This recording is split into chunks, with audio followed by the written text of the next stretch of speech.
semuanya. Kita dari kelompok PGU 008 hari ini akan membahas tentang mannerism. Tapi sebelum itu, biar makin deket, kita mungkin akan kenalin satu sama lain kali ya. Perkenalkan, aku Gracia dari jurusan Business Management. Halo, nama aku Yohana Devina Swondo, biasa dipanggil Devina, jurusan branding. Halo semuanya, nama aku Tania Pratama, aku dari jurusan Business Economics. Halo semuanya, nama gue dari Farenza, gue bisa dipanggil Rary, gue dari jurusan Business Management. Halo semua, nama aku Kemauza, aku dari jurusan Business Management.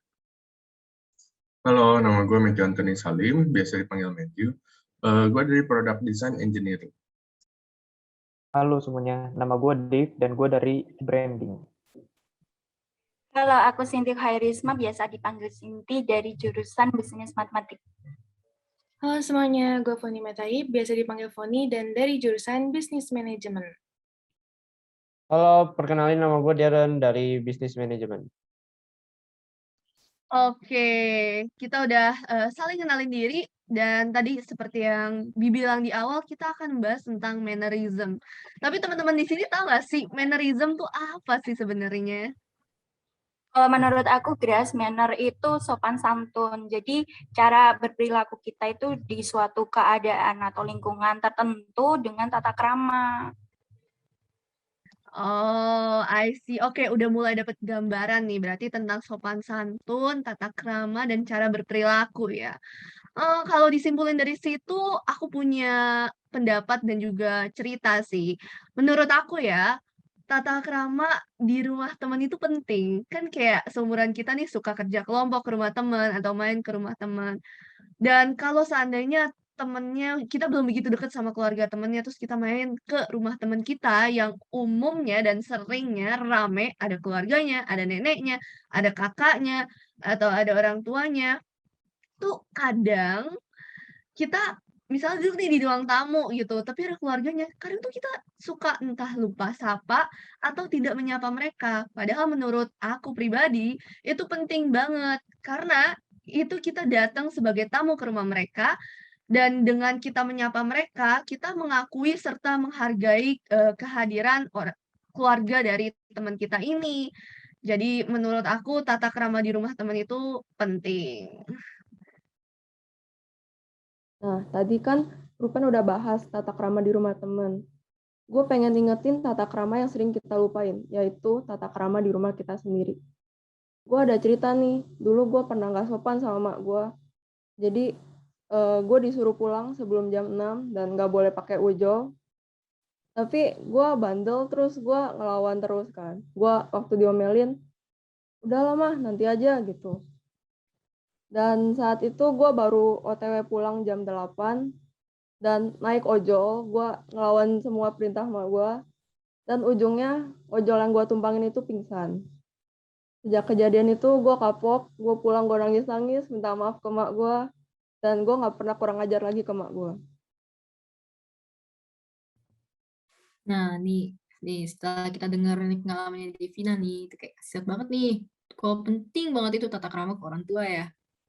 Nah, jadi kalau menurut pribadi gue sendiri, ada tata krama yang benar-benar harus dipakai di satu platform ini, yaitu sosial media. Jadi tata krama di real life tuh penting, tapi di sosial media juga loh. Jangan karena kita di sosial media nih, kita bisa berlindung di balik topeng anonim, di mana lu kayak lu nggak tahu siapa-siapa, dan mereka juga nggak tahu lu siapa gitu. Lu bisa berkata seenaknya, berkomen seenaknya. Kalau ceritanya lu komen sama orang yang lu kenal aja itu yang nggak enak gitu, nggak sopan, apalagi sama orang yang lu nggak kenal di sosial media gitu kan. Nah, makanya jadi jangan lupa guys, tata krama itu harus banget dibawa ke sosial media. Jangan sampai kita nyakitin perasaan orang lain cuma karena ketikan kita yang nggak sopan, apalagi kita mikirnya kayak, oh dia kan nggak kenal gue, nggak apa-apa lah gue komen kayak gini gitu. Penting banget ya guys. Nah, setuju banget tuh gue menurut Devina. Menurut Tania. Gue masih mau ngomongin dalam lingkup sosial ya. Kayak lebih ke lingkup pertemanan. kalau semisal temen lu lagi ngomong, lu tuh harus lebih baik diam dulu, biarin temen lu selesai ngomong dulu.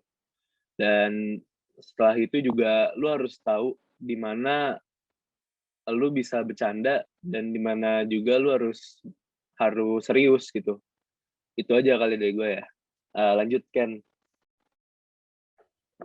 Kalau dari gue sih, gue setuju banget nih sama dari ini. Kita nggak bisa seenaknya ngomong gitu aja sama orang. Kita harus menghargai pendapat orang dulu baru kita bisa ngomong. Nah guys, ini adalah satu lagi nih yang tata krama yang menjadi kebiasaan kita, mungkin kebiasaan kita waktu dulu yang ke bawah sampai sekarang. Kayak itu kebiasaan ini bahkan hampir nyatu sama masyarakat, yaitu adalah kita mau ngejek-ngejek nama orang seenak kita. Kita merasa dekat ya sama orang, terus orang tersebut kan, dia walaupun kita merasa dekat, tapi dia nggak merasa dekat. Terus kita seenaknya manggil dia nama-nama binatang, kebun binatang lah, nama-nama papa mereka lah, nama-nama apalah. Kan itu nggak di mata orang yang awam kan itu tata keramanya di mana, nggak di kepala kan. Nah gitu guys, lanjut. Gue setuju banget sih sama yang tadi Ken bilang. Tapi kalau menurut gue, tata krama juga harus diaplikasikan ketika kita sedang di meja makan. Biasa tradisi di keluarga gue tuh, kalau lagi di meja makan, nggak ada yang boleh megang HP, karena itu nggak sopan. Terus biasa kalau kalau makan, itu sendok sama garpu atau peralatan makan yang kita gunakan, sebaik mungkin jangan sampai bunyi gitu, jangan berisik. Kalau kita makan juga ngunyahnya jangan sampai nyeplak gitu, karena ya balik lagi nggak sopan. Terus kalau makan itu harus habis sampai piringnya bersih gitu. Itu juga buat ini menghormati yang telah membuat makanan kita gitu sih. Nah, gue setuju banget tuh. Kalau kita juga perlu punya tata krama pas lagi makan. Nah, buat gue sendiri juga, menurut gue kita harus biasain kalau kita tuh punya tata krama sejak kecil. Soalnya gue sendiri juga pasti gak suka dong kalau ngomong sama orang yang gak punya tata krama. Nah, tata krama itu juga bukan cuma ngerefleksiin ke diri lu sendiri aja. Kalau misalnya nih, lu di publik, lu gak punya tata krama, pasti orang bakal mikir kalau keluarga lu tuh gak pernah ngajarin lu soal tata krama. Jadi menurut gue itu penting banget buat belajarin tata krama sejak kecil. Kalau yang lain gimana? Bener banget sih kalau misal tata krama itu harus diajarin dari kecil. Nah, aku juga mau sharing. Saat itu aku itu pas SMA punya guru bahasa Indonesia dan kebetulan guru itu paling muda, welcome banget sama semua muridnya. Nah, saking welcome-nya, pas aku pernah tanya dan walaupun pertanyaanku itu sopan, tapi nada yang aku gunain itu kayak aku nanya sama teman sendiri gitu. Nah, pas aku lihat respon dari guru aku baru sadar kalau misalnya walaupun seseorang itu welcome mungkin, bahkan dia itu guru kita harus tetap menjunjung tinggi tata krama ya guys. Jadi tata krama penting banget sih.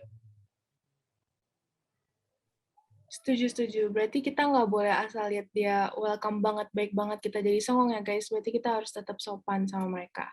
Nah, gue juga punya cerita nih. Waktu itu gue lagi pulang kampung nih sama sepupu gue. Terus habis itu dia lagi di ruang tamu, gue masih di kamar. Terus gue denger nih, kayak nenek gue sama tante gue ngomelin dia gitu. Katanya jangan asal duduk di sembarangan tempat. Katanya itu punya nenek gue. Jadi katanya itu yang bangku yang buat orang paling tua lah. Jadi kita harus respect. Nah, gue keluar tuh ke ruang tamu. Nah, ingin menjadi sebagai cucu yang baik, gue mencari dong tempat yang kayak kesannya aman lah buat didudukin kan. Soalnya di ruang tamu itu juga ada nenek gue tuh, dia udah duduk. Terus gue liatin tuh, bapak gue lagi selesai makan, dia mau ke dapur, gue dudukin kan tempat bangku bekas papa gue. Jadi gue kira boleh-boleh aja dong, soalnya kan dia bukan paling tua. Nah, gue baru aja duduk, langsung deh gue diomelin sama tante gue, ih kamu ya sembarangan, nggak boleh duduk di situ. Baru aja tadi dibilangin sepupu kamu yang itu, katanya itu nggak boleh, jadi nggak sopan guys kalau duduk di tempat orang yang lebih tua. Nah jadi buat kalian nih, lain kali hati-hati ya guys kalau misalnya ke rumah orang yang tua, jadi jangan asal duduk guys. Gitu. Wah, asik banget sih itu ceritanya, Foni. Terus, nih gue mau ingetin nih buat kalian yang lupa nih tata krama di masyarakat. Mending kalian ingat 5 poin ini. 5S, senyum, sapa, salam, sopan, dan santun.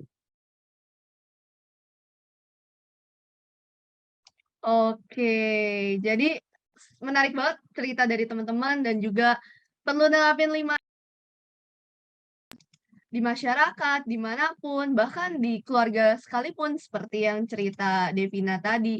Dan juga ternyata dari cerita teman-teman tuh tata krama sesuatu hal yang sangat melekat dalam kehidupan kita sehari-hari. Oleh sebab itu, seperti yang Dave juga bilang, kita harus bisa menerapkan tata krama di dalam diri kita sedini mungkin, biar nantinya karena tata krama ini menjadi karakter dan juga dapat menunjukkan citra kita yang baik di hadapan orang-orang, gitu. Jadi penting banget ya guys tata krama itu. Semoga dari pembahasan kita hari ini bisa mengedukasi teman-teman yang menonton dan juga bisa menjadi berkat dan untuk selalu bermanner dimanapun kita berada. Oke, sekian dulu pembahasan kita hari ini. Sampai jumpa lagi. Thank you. Bye-bye. Bye.